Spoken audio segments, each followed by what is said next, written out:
This is our last episode as we take a break. We will be on hiatus until the end of January. So have a happy Thanksgiving, Merry Christmas, and we'll see you in January.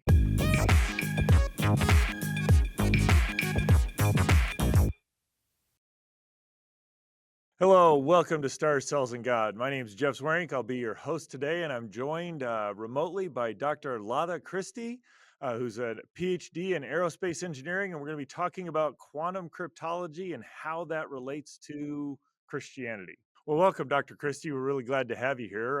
Why don't you, if you could, just tell us a little bit of your academic background so we get to know you a little bit better? So I was a scientist with the Defense Research and Development Organization in India for almost 37 and a half years, and I recently retired a few months back. And I finished my PhD in aerospace engineering from Indian Institute of Science, Bangalore, India. And then now I am completing my PhD on artificial intelligence and ethics. And I am also have complete worked on microwaves, electromagnetics, directed energy weapons, and so on. And I'm also a theologian with Master of Divinity and Master MA Christian Studies. Now, that is a pretty wide ranging and diverse background. I imagine that's played out very interestingly in your career. What are some of the things you've worked on over your career? So I was working on microwaves and microwave communications, and how do we how do we transmit through space and so on. Recently, DRDO and IIT Delhi in June 2025 that have successfully demonstrated entanglement based free space quantum key distribution over a distance of more than 1 kilometer on the IIT Delhi campus using a laser link without any optical fiber.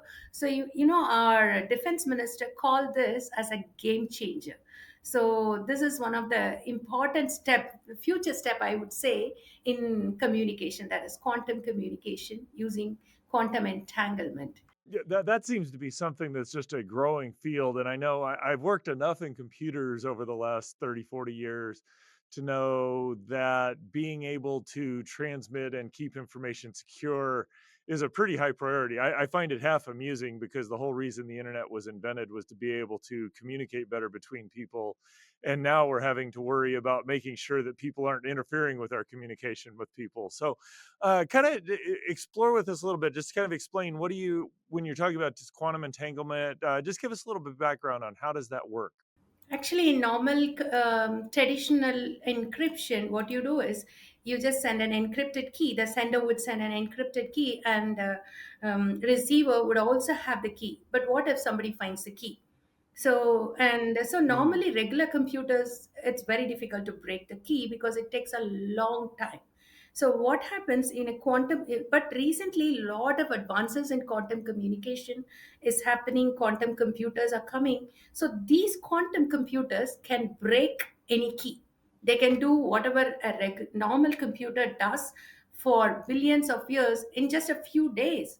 So they can break those codes. So that's why quantum encryption, that what I was speaking about, is now picking up. This is based on quantum phenomena, something like some people it looks bizarre.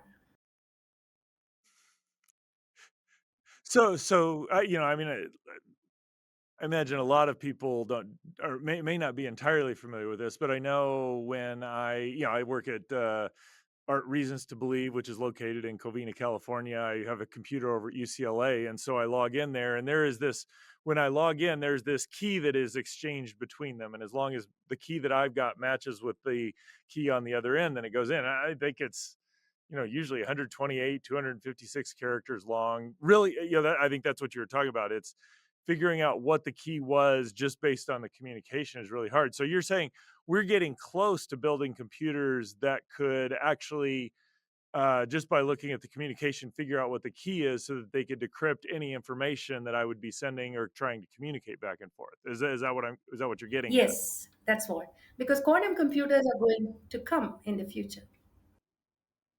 Yeah, and so okay, so it seems like the quantum computers are kind of the problem, but you were talking about how the quantum encryption may actually be the solution to that. So flesh that out a little bit more for us. Normal objects follow the laws of classical mechanics, but when things get very small, quantum mechanics takes over.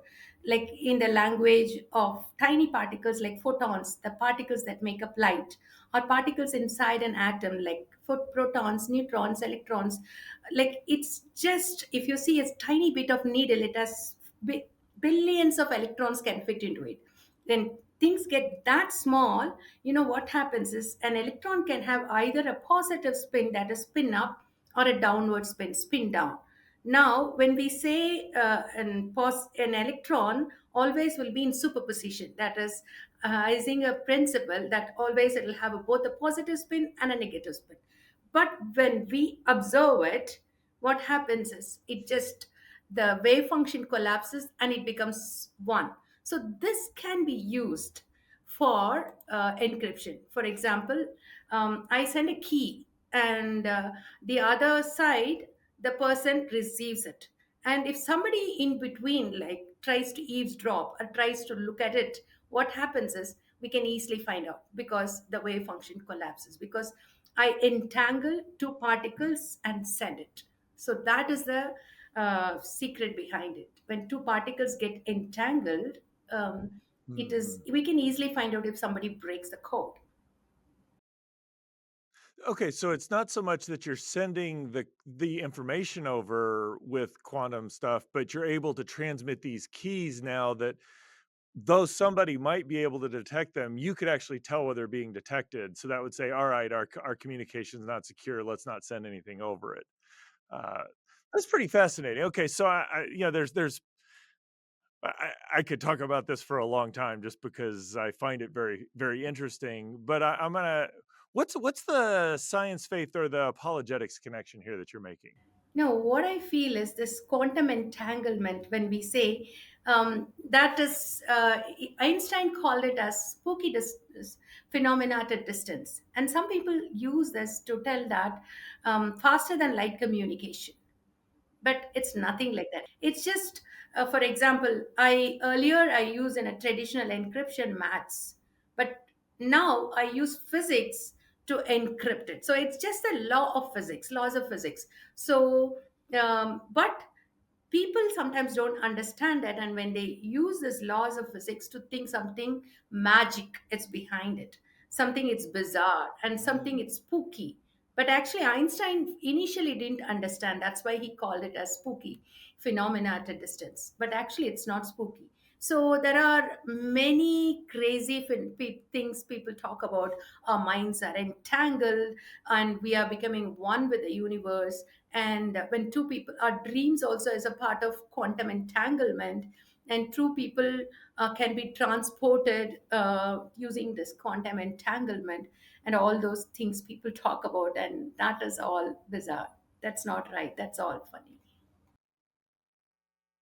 So if I get what you're saying, there's this aspect where okay, we in some sense we think we live in this classical world and day to day that's the way it appears, but really at a fundamental level we're in this quantum world or the world obeys quantum mechanics, but people will use bits and pieces of quantum mechanics and say, "Oh, there's these weird things that are going on," and so there's a little bit of grounding in reality, but it's just an extrapolation or going too far or thinking it's magical when in reality it's not. Is that kind of where you're going with that? Yeah. So sometimes we have a different worldview compared to others. So we impose our worldview on science, and that is the main issue I always feel. For example, I wanted to feel that I am entangled with somebody. Hold on, but before we go on, let's just flesh that out. So you said we have a different worldview. So I assume we're talking about Christians have a certain worldview, and naturalists or Buddhists or Hindus will have a different worldview. You say we impose that on science. Flesh that out a little bit for us. What do you mean there? For example, if I believe that the universe came out of nothing, there is no God. And so what happens is, Cross was telling that a quantum vacuum or a quantum fluctuation can create the whole universe out of nothing. And he has written a book, Lawrence Cross, Universe Out of Nothing. And Stephen Hawking says that the whole universe came because of gravity, because of, there is a law such as gravity. So this is their worldview of atheistic worldview, which they are imposing upon science. It has nothing to do with quantum vacuum Mm. because there is something which is present. It is not nothing. It is something which is present. That's what I wanted to tell. So that's a very interesting idea, and I tend to agree with it. It's like there's almost this sense that science has this neutrality. It doesn't have a worldview. But in reality, one, I think there's a worldview that science needs to operate well. But if I get what you're if I kind of flesh out what you're saying and run with that a little bit, that when we go in, there are these facts of the world. We could talk about the quantum nature of how electrons are either, they're this superposition of up and down that we can't, or how we view that is going to, or our worldview that we bring into how we're thinking is going to influence how we, or what are the conclusions we draw from that. So it's not so much the science that is driving the conclusions as in some sense our worldview is driving the conclusions. Is that an accurate characterization of what you're saying? Yeah, that's what I wanted to say. For example, cross to the cross, I would say that calling a law laden quantum vacuum as nothing is it is so funny, I would say, because quantum vacuum is based on a law, and even that vacuum plus the Mhm. laws that describe it would themselves call for some explanation. So, for example, I have a book. It needs a writer, right? And similarly for Hawking, he says that there is a law such as gravity, the universe can and it will create itself. So I would say that to create itself, the universe must exist before it exists. Like this, like self causation, it's contradiction. And then the laws don't cause anything by themselves, they describe regulators. So he says using the laws, but people think Hawking is a great scientist, and whatever he says that should be the truth. Because if there is truly nothing, there is no law of gravity to operate on nothing. So how I'm not sure how these scientists are talking about that. That's what I was telling about the worldview Yeah. influences the science. No, I think that's a very instrumental and foundational point because there is, at least here in the United States, there's the Spock type, only logic. This dictates everything I do. And there's kind of this sense that science is just facts, it's just evidence and just reason. But I think what you're saying is pretty profound in that the worldview or what we think is true of the world influences the questions we ask and the explanations that we're going to accept. Because I think, in fact, Krauss and Hawking make no bones about it. They're saying we're trying to find a natural explanation. We don't think God exists. We don't think philosophy is good. We don't think theology is good. We're trying to find a explanation for the world that is just contained within the natural realm. But you end up in your comments there that you end up in, okay, so the laws of physics create the universe. You fundamentally changed what we talk about when we talk about the laws of physics, because the laws in my in almost all of my scientific training, the laws of physics are descriptive. They describe how things behave. They're not prescriptive in the sense that they cause things. So there's these interesting philosophical ideas that come in that are worldview driven. I think that's a pretty important idea. Yeah, right. Because, for example, I would again want to tell this because from the quantum we started, in quantum theory, nothing is in the absence of everything. For example, a quantum vacuum humming with invisible energy fields, it's ruled by precise equations, right? So, even in the lowest energy state, it is not empty. It is pregnant with potential. So, when someone says the universe came from nothing, what they really mean is that something is there before the pre existing framework, a sea of fields, laws, and Mhm. mathematical order that already existed. That's not nothing, that's something exquisitely organized. So, say a novel cannot write itself, grammar Mhm. cannot exist before the author. So, That's what I wanted to say. Quantum vacuum, the so called nothing, is a physical something. No, I think that's very good. I also know one of the aspects of what I think both Krauss and Hawking will argue, and this is a true statement, that you can make an argument that the net energy of our universe is zero. So it has zero energy, which means in that quantum mechanics, you now have this fundamental limitation that the uncertainty in the energy and the uncertainty in time have to be smaller than a certain value. Well, if the uncertainty in the energy, because it's zero, is zero, then if our universe has zero energy, it could exist for an arbitrary, it could be a quantum fluctuation that exists for an arbitrary long period of time. Kind of a slick explanation in some sense. But what you have to do is say our universe is no energy, but yet it's got this incredible diversity of phenomena that go on in it. It's a little bit of a weird juxtaposition that's, yes, it's nothing in that in one this kind of odd sense, but it's a really weird way to talk about it. It seems like that's kind of what's going on when they're used with their use of the laws of physics also. Curious your thoughts on that. Yeah, so the universe is not an accident of fluctuation, it's a masterpiece of balance, a symphony where every constant plays in tune. So, quantum theory doesn't erase the need for design, I think it reveals it. I feel it shows a cosmos Mhm. that is both lawful and mathematical. So the universe didn't emerge from nothing, it came from a reality already encoded in law. And I think behind every law, there should be a lawgiver. So the Big Bang wasn't an explosion from emptiness, it was the first word of a sentence still spoken. And that's what I strongly believe, because there should have been something. And people say, if I say God brought the whole universe into existence and he designed it, they say, who brought that God into existence? So that's what the problem is, because they say the universe came out of nothing, but already Christian God doesn't have anything. He says that I'm self-existent, I existed before anything else existed.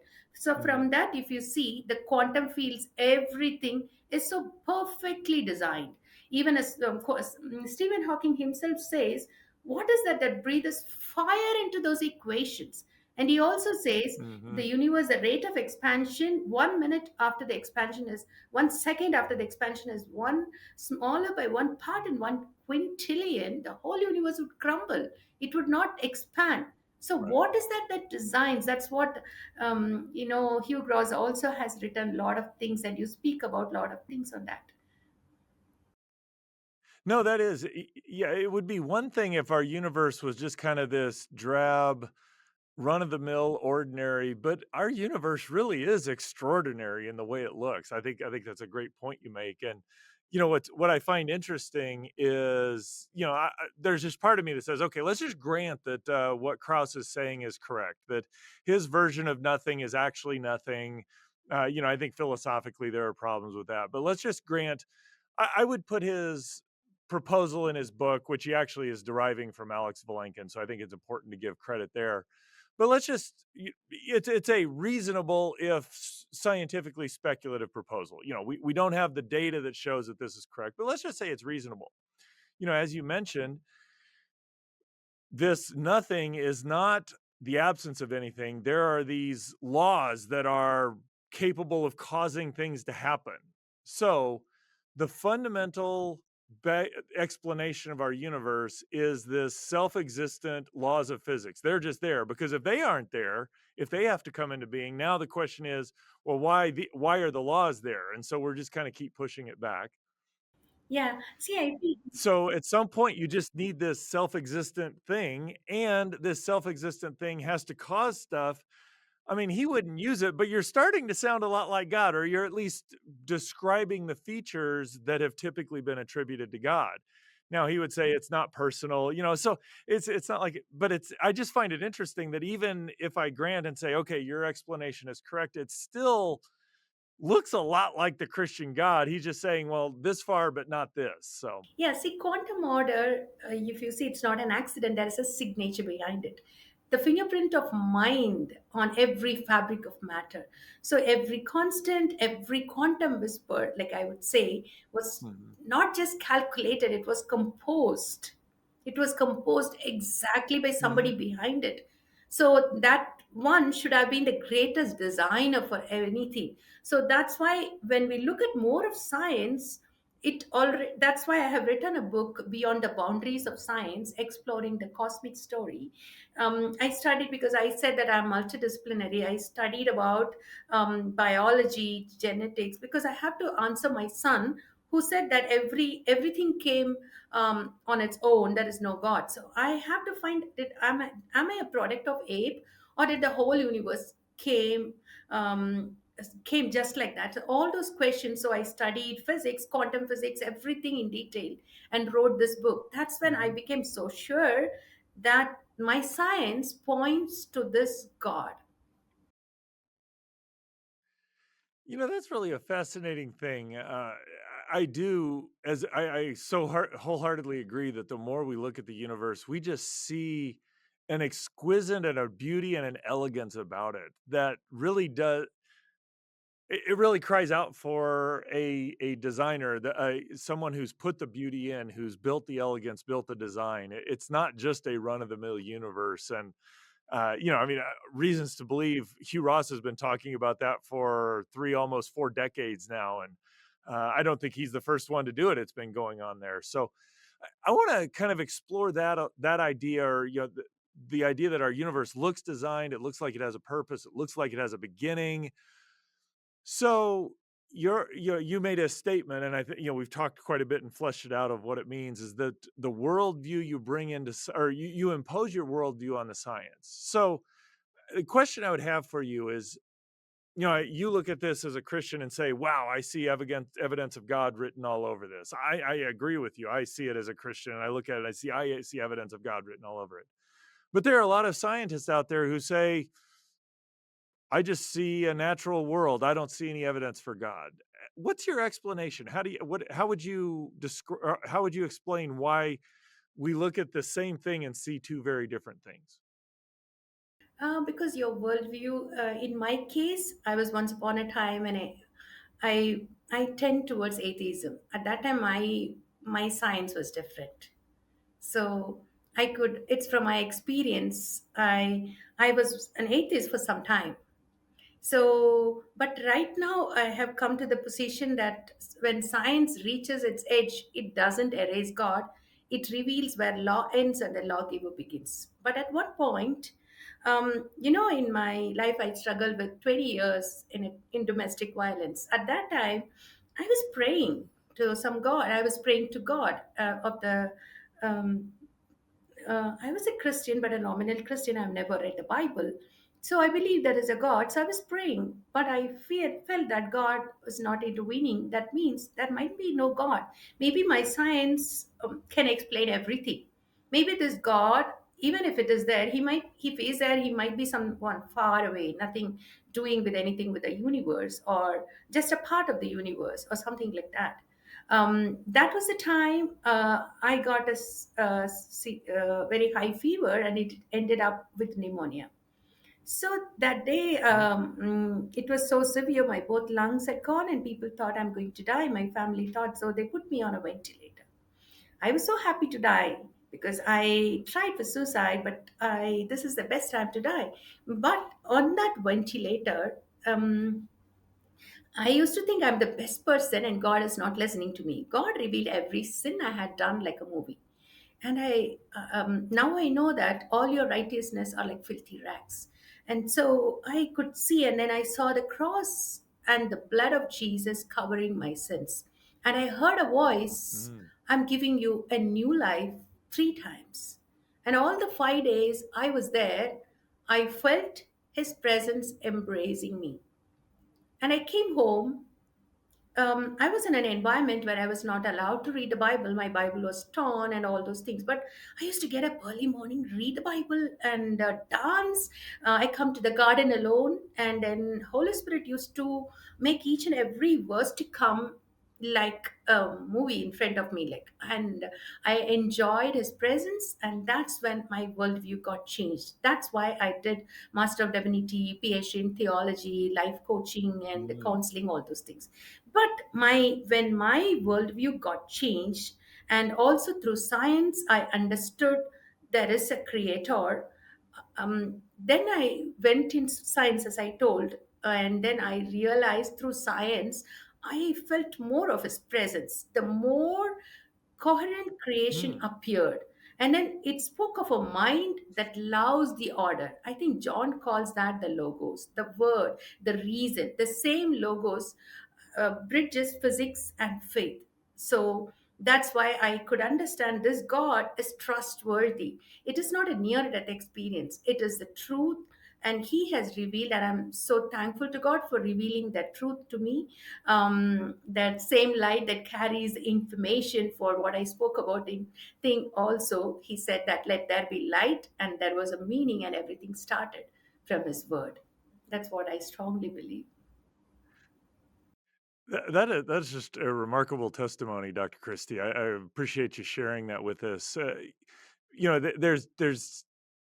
There's just kind of this one of the aspects that I find interesting is that you kind of, as you were in the difficult environment, you had some very difficult and just awful things happen, and in the midst of that, there was something that kind of drew you to atheism, that there's no God, but yet so what I'm not even sure how to ask the question.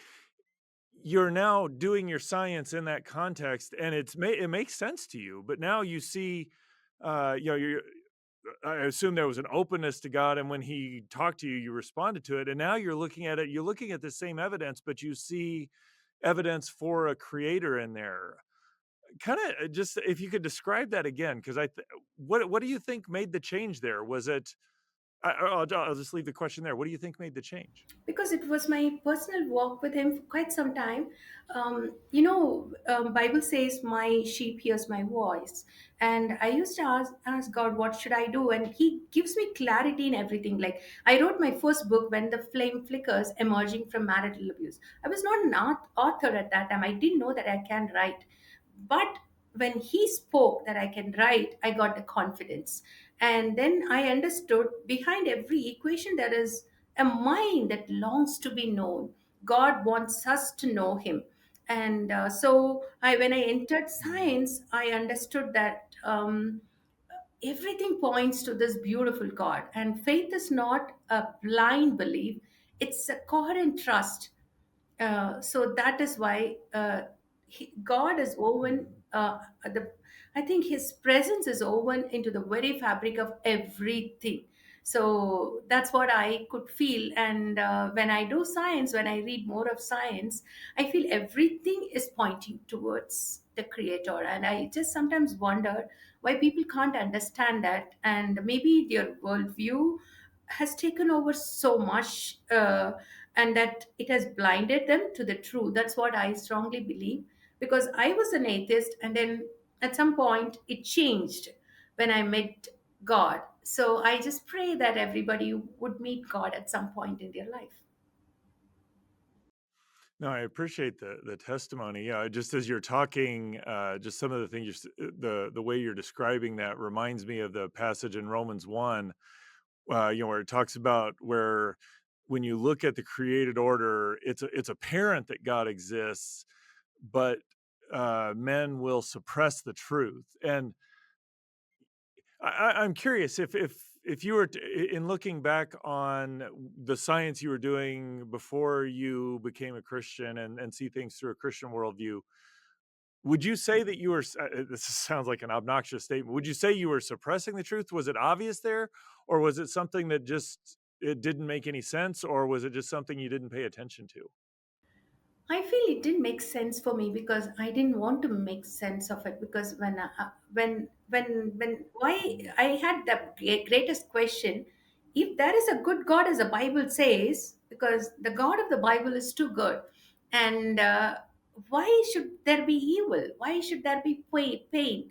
And that means the Bible is not true. So that's when I understood. Maybe mm, this sort of logic for me, that was a reason that I purposefully did not hate God, but I thought maybe this God doesn't exist. So I reasoned out wrongly.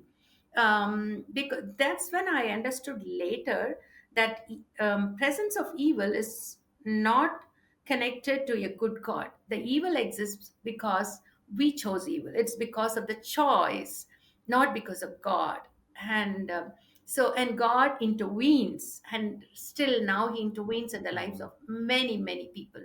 So that's what I became more Mhm. clear that, and also through science, I found that this God of the Bible is so true and is so amazing. I think that's a pretty important statement, and you know, I've noticed how many times as I have been doing science apologetics that often I've got a decent understanding of Christian theology, and I realize, oh, my theology is not adequate. There's a depth and a richness to Christian theology that I hadn't appreciated, and I loved your description that evil is not God created evil, that God created people who could choose, and we chose to rebel, and I have just more and more appreciated. You go back and look at the Garden of Eden. You got here the most idyllic setting on the earth that could be. Everything is provided. God basically says, "This one thing I don't want you to do." And when Adam and Eve are tempted with the apple or the fruit, they go, "Oh, wow, that's good fruit." And so instead of looking at God, they chose to look somewhere else for fulfillment. And I think we underestimate how catastrophic and how devastating the consequences of that choice is, because instead of Adam and Eve aligning with God, they're now doing things their way. And I think a lot of times the things that we attribute as evil are really a reflection of how poorly we're making choices. And I know I tend to minimize how bad my choices are, and I think we just do that. I just loved your description, and it reminded me of that. That I think a lot of the times the things that we characterize are evil are really just our poor management of the creation that God has blessed us with the capacity to manage. Yeah, that is very true. For some people, God is an idea, but God is not an idea, not a doctrine, but He's a living presence. And that's when we need to experience that presence. When we experience, when our worldview changes, I think we will do the true science. Because as my worldview changed, as I felt Jesus present so closely, my worldview changed. He exists and he intervenes. In quantum world, we always say at some minute level, like quantum entanglement happens and quantum tunneling happens and all these things. So people say miracles are not possible at all. But in minute scale, it's possible. Same thing, bizarre phenomena we accept in science. But in real world, people don't accept that, because see, normal classical mechanics has a different rule, but quantum mechanics has a different rule.